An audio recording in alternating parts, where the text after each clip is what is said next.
Koomishiniin Turizimii Oromiyaa ayyaana irreessa malkaa bara 2015 sababeeffachuun miidiyaaf ibsa kenne. Koomishinaritti aanaa Koomishinii Turizimii Oromiyaa Naggaa Wadaajo ayyaanni irreessa bara 2015 lammiiwwan biyyoota gaanfa Afrikaa keessa jiraatan kan irratti walitti dhiyaatan ta'uu himani. The big irreecha caravan jira Nairobi irraa ka'ee imalee kan as qaqqabu inni illee dhufaa jira.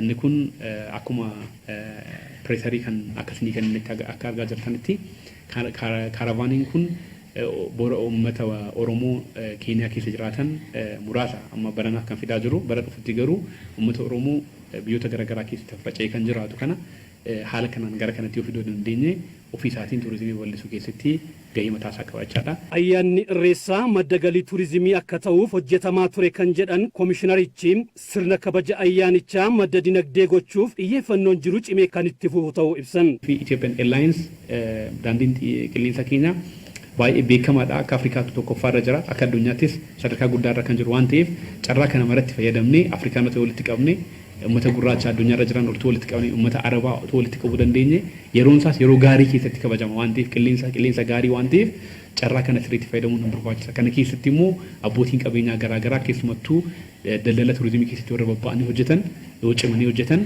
mootummaan haala mijeessaa jira waan ta'eef kanatti fayyadaman waan guddaa biyya keenyaaf fiduu danda'a jennee yaadna. Sirni kabaja ayyaanichaa kan bara 2015 irreessi mallattoo nagaa fi obbolummaati mata duree jedhuun kabajama. Ayyaanni irreessa hora Finfinnee fulbaana 21 horri harsadii immoo fulbaana 22 bara 2015 kabajamu. Ayyaanichi tasgabbii fi nagaan akka kabajamuuf qaamolee nageenyaa wajjin xiyyeeffannoo guddaan kan hojjetame ta'us ibsa kennamerraa hubanneerra.